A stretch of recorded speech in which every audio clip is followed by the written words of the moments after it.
he was very much one of a breed of Midwestern congressmen, those who, over the course of several decades, fought a long, hard, and frequently losing battle against the encroachments and intrusions of big government. As early as 1960, John Ashbrook warned against unbridled national power with the resultant loss of individual freedom and local autonomy. He warned against the state planners, the economy wreckers, the spenders and the destroyers of local government. He was a founder and chairman of distinguished conservative organizations, including the American Conservative Union. In standing up for these views, he was remarkably consistent. His lifetime voting record garnered him a 97 out of a possible 100% on the conservative voting scale.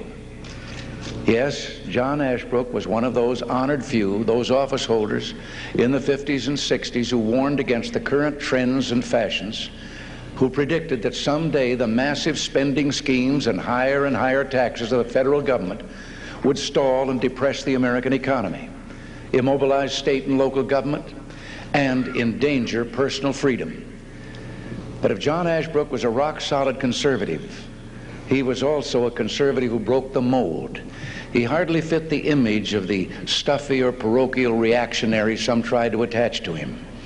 A graduate of Harvard, an adept and effective public speaker, the concise eloquence he brought to his views made the liberal establishment take notice. And most important, he was willing to take the kind of chances that few older and more traditional members of his party would ever have dared. He even challenged an incumbent president of his own party when he felt that president needed to be reminded of his original mandate.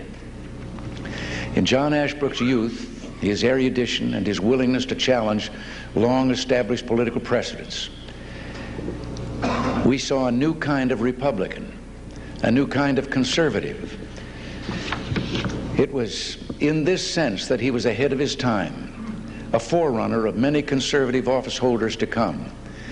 And the voters of Ohio, even those who didn't agree with him on every point, saw in him a man to be trusted, a leader who had clearly charted out the future and knew the direction he wanted it to go.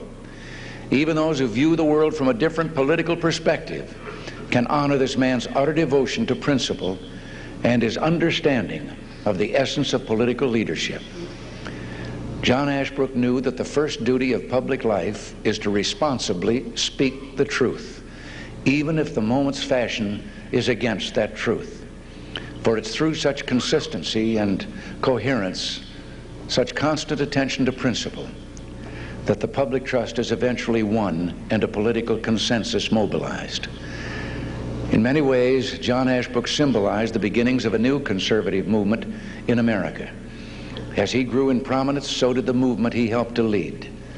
In the 50s and 60s, it was labeled a lost cause. In the 70s, it was thought of as another pressure group. And in the 80s, many could argue it was the dominant force in American political and intellectual life.